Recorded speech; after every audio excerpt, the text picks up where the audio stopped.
Ermitanyo na may lahing gabunan sa pinakaliblib na bahagi ng sitio malalim, sa gilid ng masukal na kagubatan, may isang matandang kilala sa tawag na Mang Sisto, isang ermitanyong bihirang makitang bumababa sa kabayanan, payat, kuba, at puno ng kulubat ang balat na tila pinagsama-sama ng panahon at sumpa. May mga sabi-sabi na siya raw ay may lahing gabunan, isang nilalang sa lumang alamat na kalahating tao, kalahating engkanto, at sinumpang mamuhay sa dilim. Walang nakakakilala sa kanyang pinagmulan, wala ring sino man ang nakapangahas na lumapit sa kanyang kubo, dahil kahit ang mga hayop ay tila iniiwasan ang kanyang presensya. Ngunit isang araw, sa gitna ng tag-init, isang batang lalaki ang nawawala, si Junal, 8 taong gulang, apo ni Aling Moritz na nagtitinda ng kakanin sa palengke.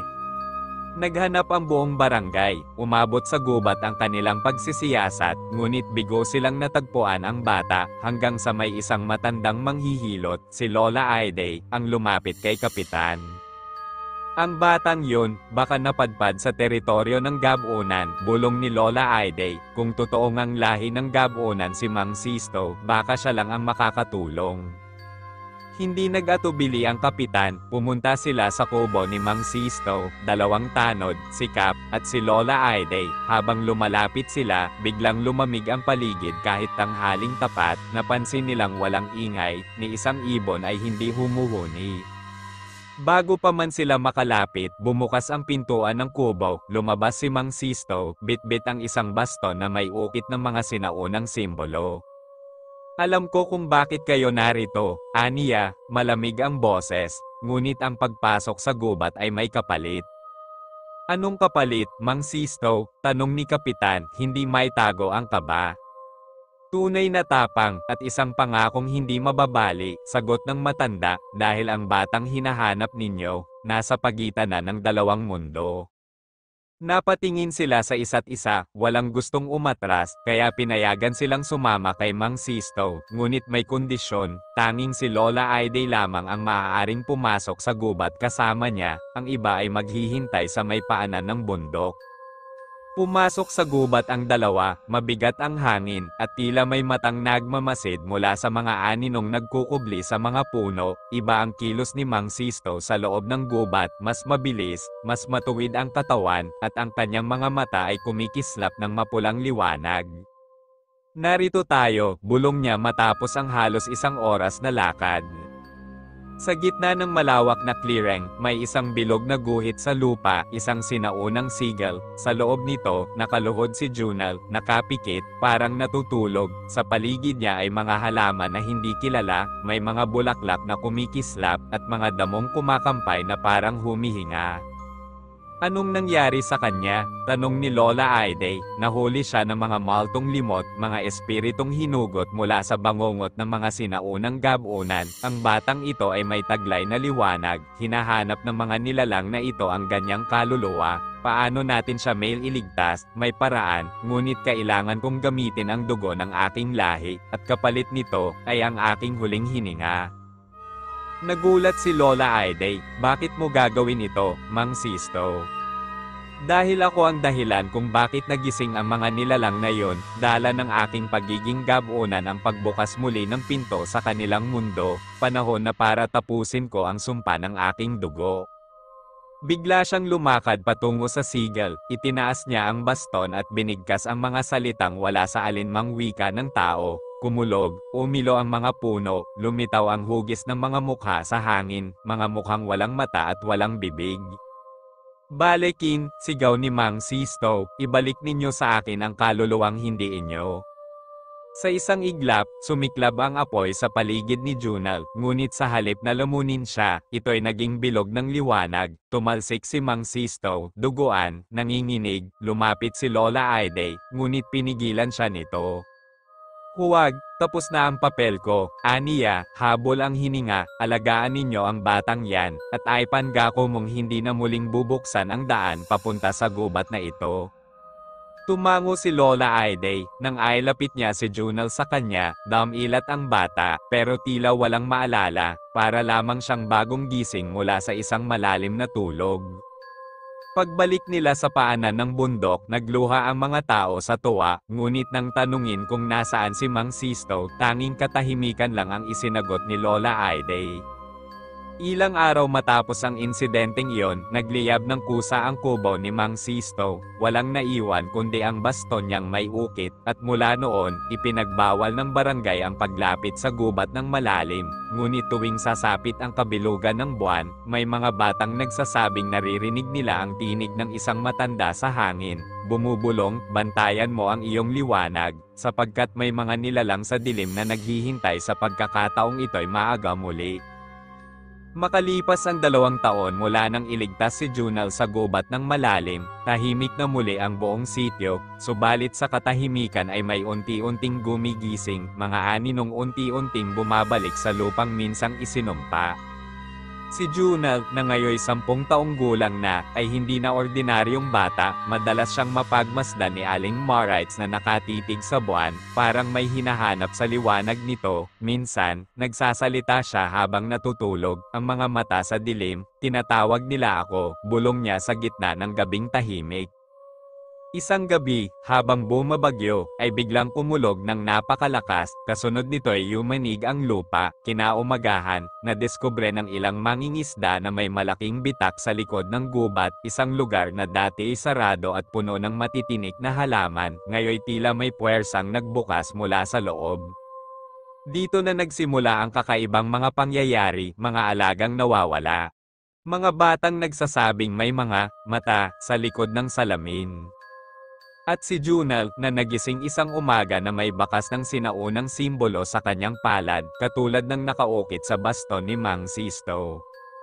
Lumapit si Aling Marites kay Lola Aide, dala ang labis na pag-aalala, may bumalik, Lola, at parang si Junal ang gustong makuha, nanginginig niyang sabi. Tahimik lamang si Lola Aide, hawak-hawak ang isang lumang anteng-anteng na ibinigay noon ni Mang Sisto. Hindi pa tapos ang sumpa, aniya, ang pagkamatay ni Mang Sisto ay nagsilbing panandaliang harang, pero hindi tuloy ang pagsasara, at si Junal, hindi na siya basta bata lang. Kinagabihan, pinatawag ni Lola Aide ang ilang matatanda ng sityo. Sa gitna ng liwasan, binuksan niya ang isang lumang baol. Mula rito, inilabas niya ang bato ng sigwan, isang malakristal na bato na tila humihinga, may bughaw na liwanag sa gitna. Ito ang huling pamana ni Mang Sisto, wika ni Lola Aide. Kapag muli itong lumiwanag, nangangahulugan iyon na gising na ang mga maltong limot, ngunit may bago sa liwanag na ito, may humahawak dito mula sa kabilang mundo. Napatingin silang lahat kay Junal, na ngayon ay nakatitig din sa bato, at ito'y lumakas ang pagkinang.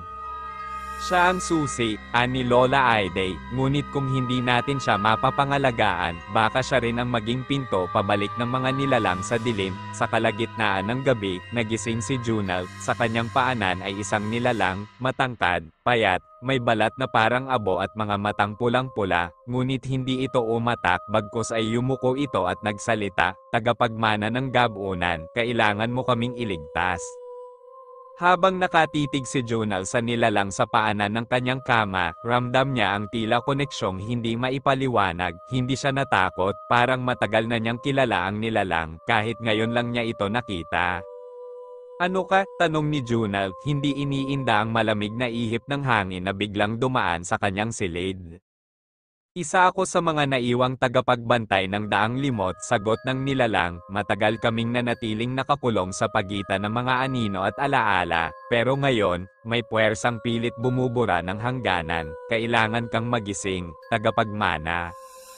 Bago pa makatanong muli si Junal, biglang naglaho ang nilalang sa isang iglap, ngunit sa pag-alis nito, naiwan ang isang kulay abo na balahibong parang abo, at isang simbolong muling lumitaw sa kanyang braso, isang mata na may pakpak.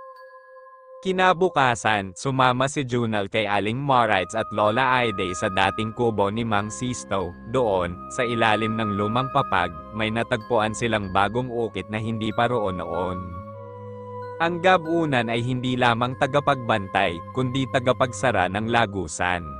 Lagusan, tanong ni Junal, may mga lugar sa mundong ito na tila sugat sa pagitan ng ating mundo at ng kanilang mundo, paliwanag ni Lola Aide, ang mga gabunan ay nilikhang may kakayahang takpan ang sugat na yan, pero kapag ang sugat ay muling binuksan, dugo ng tagapagmana ang kailangan para ito'y maisara. Muling lumingon si Junal sa kanyang palad at sa kanyang isipan, isang tinig ang bumubulong. Buksan mo ang bato, malalaman mo ang katotohanan. Kinagabihan, binalikan nila ang bato ng sigwa, nang hawakan ito ni Junal, biglang naglaho ang paligid, napunta siya sa isang mundong malamlam, panang ulap, at mga sigaw na pabulong, sa gitna nito, isang nilalang na tila ginawa sa liwanag at usok ang nagpakita. Junal, sabi nito, may bahagi ka ng mundong ito, at bahagi rin ng mundong iniwan ng mga gabunan, ngunit may isa sa kanila ang nagtaksil, isa sa lahi mong nagtangka noong buksan ang daang limot para sa kapangyarihan.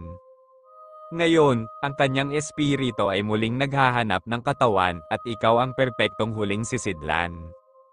Muling bumalik si Junal sa kanyang katawan, tumutulo ang pawis, at ang bato ay hamina ang liwanag. May oras pa, bulong ni Lola Aide, pero kailangang matagpuan natin ang 7 selyo ng paglalagablab, bago ang taksil, makuha ito. Sa gubat ng malalim, isang aninong may sumisingaw na itim na usok ang naglalakad, sa kanyang kamay ay may hawak siyang piraso ng baston ni Mang Sisto, at isang mata sa kanyang noo ang damilat, malapit na ang pagbabalik ko. Madilim pa nang gumayak si Junal, bit-bit ang bato ng sigwa sa isang lambat na gawa sa sinulid ng anteng-anteng ni Lola Aide, kasama niya si Aling Moritz na may dalang mga tuyong dahon ng pamalis, at si Lola Aide na may hawak-hawak na sulaw na may apoy na bughaw. Nagsimula sa alitap-tap na gubat ang lahat, ani Lola Aide habang binabaybay nila ang makipot na daan sa likod ng lumang sementeryo, doon unang naitala ang pagkawala ng isang gabunan, at kung tama ang kutob ko, doon rin nakatago ang unang selyo. Habang papalapit sila sa gubat, napansin ni Junal ang kakaibang kilos ng paligid, ang mga sangay tila lumalayo sa kanilang daraanan, at ang mga ibon ay tumitigil sa pag-awit, tumitibok ng mabilis ang kanyang dibdib, pero hindi ito takot, may nararamdaman siyang kakaibang lakas. Pagdating sa gitna ng gubat, may nakita silang sinaunang punong kahoy na may palamuting ukit ng mga mata at bituin. Sa paanan nito, may pintuang gawa sa bato, kalahating nakabaon sa lupa, at sa gitna nito, isang palamuting hugis kamay na may 7 bilog sa mga daliri. Biglang nagliwanag ang bato ng sigwa sa bag ni Junal, lumingon si Aling Moritz, hawak mo ang susi. Paglapit niya, kusa itong bumukas, ngunit sa likod ng pintuan, hindi dilim ang bumungad, kundi apoy na gumagalaw na parang may sariling isip. Mula rito, lumitaw ang isang nilalang na yari sa abo at baga, isang tagapagsubok. Ibigay mo ang dugo ng tagapagmana, usual nito, sa hindi maipaliwanag na bugso ng loob, inilabas ni Junal ang maliit na kutsilyong pangritual ni Lola Aide at hiniwa ang kanyang palad. Sa pagtulo ng dugo, humuni ang apoy at kumalma. Mula sa gitna nito, lumutang ang isang bilog na bakal, may ukit na tandang mata at apoy, ang unang selyo. Ngunit bago pa man nila makuha ito, may sumugod mula sa likuran, isang nilalang na may hugis tao pero walang mukha, at katawan nitong balot ng usok. Siya ang una, sigaw ni Lola Aide, isa sa mga nabuhay muli. Mabilis ang mga pangyayari, bago pa man lumapit ang nilalang, biglang bumalat ng liwanag si Junal, at mula sa kanyang anino, lumabas ang hugis ng malaking nilalang na parang kapre na yari sa liwanag. Pinrotektahan siya nito, itinaboy ang kalaban, at binigyang daan si Aling Moritz na kunin ang selyo. Nang humupa ang kaguluhan, hindi makapagsalita si Junal, ramdam niya ang kirot sa kanyang palad, pero higit pa roon, ang bigat ng kapangyarihang unti-unting gumigising sa kanyang katawan. Isa ka ng tagapagdala ng unang selyo, bulong ni Lola Aide, ngunit sa bawat selyong makukuha mo, mas lalapit rin sa iyo ang kadiliman. Sa di kalayuan, sa isang yungib sa ilalim ng bundok, nagising ang isang nilalang na may 4 na mata at dila ng ahas. Sa kanyang paligid, 7 upo ang bato, isa na ang wala, ang laro ay nagsimula na. Madaling araw kinabukasan, nakaupo si Junal sa harap ng lumang altar ni Lola Aide habang nakabalot ang kanyang palad sa yerbang pinaghaluan ng dagta ng bignay at abo ng tuyong pamalis. Tahimik ang paligid, pero ang loob niya ay gulong-gulo. Nang biglang nagsalita si Aling Moritz, na noon ay nakatayo sa gilid ng altar habang dinudurog ang ilang sangkap sa isang palayok. Hindi basta-basta ang tagapagdala ng selyo, marami ang nabuwal sa paghahangad ng kapangyarihan niyan. Lumingon si Junal, bakit ako? Hindi ko naman alam tong lahat, bakit hindi na lang kayo? Sumingit si Lola Aide, mababa ang tinig pero matalim ang titig. Dahil ikaw ang ipinaglihi sa ilalim ng buwan ng sigwa, isinumpat isinugo sa panahon ng pangangailangan, ang iyong anino, ang gabay ng kapra, ay patunay. Biglang bumukas ang pintuan ng kubo, pumasok ang batang si Tonton, hingal na hingal, may kakaiba sa ilog, Lola, may itim na ulap na bumalat sa tubig, namatay ang mga isda. Nagtitigan silang tatlo, hindi na kailangan ng paliwanag, ito ang senadoryas ng pagkilos ng susunod na selyo. Gabi, sa tabi ng ilog, ang tubig ay itim na tila langis, at may amoy na tulad ng bulok na laman. Sa gitna nito, may isang aninong tila nakatayo sa ibabaw ng tubig, hindi kumikilos. Nilapitan ito ni Junal, dala ang bato ng sigwa at ang ikalawang anteng-anteng na galing sa bol ni Lola Aide, isang pulse eres na yari sa buto at dahon ng banaba. Hindi yan tao, bulong ni Aling Moritz, na ngayon may hawak na palayok na may usok na asol. Bantay ng ikalawang selyo, ani Lola Aide, ang isa na kumakain ng liwanag.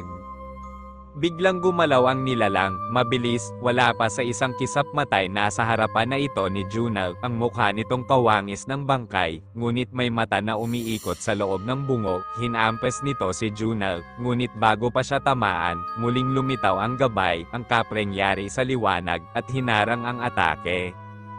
Ilawan mo siya, Junal, sigaw ni Lola Aide, liwanag lang ang kanyang kahinaan, itinaas ni Junal ang pulse eres, mula rito'y lumabas ang sinag na bughaw, tumama sa nilalang at dahan-daang inubos ang usok sa katawan nito, sa gitna ng liwanag, lumitaw ang isang kahon na yari sa kristal, lumulutang sa ibabaw ng ilog. Tumigil ang lahat, nilapitan ito ni Junal at kinuha, pagbukas niya, naroon ang ikalawang selyo, isang tansong bilog na may ukit ng alon at mata. Ngunit sa likod niya, isang pamilyar na boses ang nagbanta. Bata pa siya, madaling kunin. Lumingon sila. Isang lalaki, nakasuot ng itim na Amerikana, may pulang mata at balat na parang lumang papel. Sa kanyang likuran, apat na nilalang na may hugis tao ngunit walang bibig. Siya si Mateo, bulong ni Aling Moritz, ang dating tagapagmana na bumaligtad, isa sa mga nabuhay muli. Ngumiti si Mateo, nakakalunos, isang selyo pa lang, pero ramdam ko na ang pagkabuhay ng sigwa. Darating ako sa sandaling hindi mo na kayang dalhin ang bigat niyan, Junal, at kapag bumigay ka, kukunin ko ang lahat. At sa isang iglap, naglaho siya sa dilim, sa pagbalik nila sa kubo, nilapag ni Junal ang dalawang selyo sa altar, muli siyang tinapak ni Lola Aide sa balikat. Dalawa na ang hawak mo, apo, 5 pa ang kailangan, pero maghanda ka, dahil ang susunod, hindi lang puso mo ang susubukan, pati paniniwala mo kung sino ka ba talaga. Sa labas, kumulog, at sa malayong bundok, nagising ang isang nilalang na may ulo ng baka at katawan ng tao, nakaupo sa trono ng yelo, hawak ang pamaypay na gawa sa balat ng diwata. Ang ikatlong selyo ay magpapakita, sa sinungaling na hindi alam na siya'y isa na palang bangkay. Nagpatuloy ang ulan buong gabi, sa loob ng kubo, halos walang imik sina Junal, Lola Aide, at Aling Moritz, sa pagitan ng putok ng kidlat at hampas ng hangin, ramdam nilang papalapit na ang hindi maipaliwanag na presensya, parang may lumalakad sa pagitan ng mga anino. Kinabukasan, walang ano-ano'y nagising si Junal na may bakas ng abo sa kanyang palad, mula sa altar, naglaho ang isang selyo. Hindi ito basta nawala, bulong ni Lola Aide, may nagdala nito sa ikatlong yugto, kailangan mo ng sundan. Pinakita ni Aling Marites ang mapa ng sinaunang Laguna, at doon lumitaw ang marka, isang lumang ospital sa loob ng gubat, na sinasabing ipinasara matapos ang sunod-sunod na misteryosong pagkawala ng pasyente. Sa ilalim ng ospital, ayon sa alamat, may silid na walang pintuan, kung saan naroon daw ang salamin ng buhay na di tanggap. Pagsapit ni Junal sa ospital, sinamahan siya ni Elias, isang binatang dating albularyo na nawalan ng kapatid sa lugar na iyon. Sa bawat hakbang, parami ng parami ang anino sa paligid, tila may mga matang sumusunod sa bawat galaw nila. Hanggang sa narating nila ang basement, doon niya nakita ang salamin, ngunit hindi ito ordinaryo, hindi nito ipinapakita ang refleksyon, sa halip, ipinapakita nito ang isang batang Junal, nanginginig, umiiyak, habang may lalaking tumatawa sa dilim. Hindi mo alam kung sino ka dahil kinalimutan mo kung ano ang ginawa mo, sabi ng boses mula sa salamin. Ikaw ang dahilan kung bakit siya namatay. Bumukas ang isang alaala, ang batang Junal, nagtatago habang ang kanyang ama, sinapian ng kung anong itim na espiritu, ay sumisigaw sa loob ng apoy. Wala akong nagawa, bulong niya, nanginginig. Pero kaya mong baguhin ang landas, anang tinig ni Lola Aide sa kanyang isipan, harapin mo ang iyong multo, hindi para magalit, kundi para patawarin mo ang iyong sarili. Sa sandaling iyon, sinampal ni Junal ang salamin, at sa likod nito, isang bangkay ang bumagsak, nakasuot ng parehas na suot ng batang nasa kanyang alaala. Ngunit sa bangkay na iyon, naroon ang ikatlong selyo, isang gintong plakang may ukit ng pusong binalot ng kadena. Pagbalik niya sa kubo, dahan-dahan niyang inilagay ang selyo sa altar. Tatlo na, sabi ni Lola Aide, at isa kang hakbang na mas malapit sa katotohanan at sa panganib. Ngunit sa labas ng kubo, sa ilalim ng mga anino ng punong kahoy, muling lumitaw si Mateo. Tatlo na nga, aniya, habang inaamoy ang hangin, pero hindi lang ikaw ang naghahanap ng selyo, Junal, at sa susunod mong paglalakbay, hindi ka na babalik bilang ikaw. Naglakad siyang papalayo, habang sa langit, nagsimulang bumuka ang isang bitak, tila bibig ng kalangitan na handang samuka ng isang bagong sigwa. Tumigil ang lahat, sa loob ng katahimikan, bumigkas si Junal ng panalangin, hindi para sa lakas, kundi para sa katotohanan, at sa pagdating ng ikatlo, nagsimula ang tunay na gyera ng liwanag at dilim, wakas, sa ngayon. Maraming salamat po sa inyong pakikinig. Huwag kalimutan mag-subscribe para sa update sa mga bagong kwento paparating.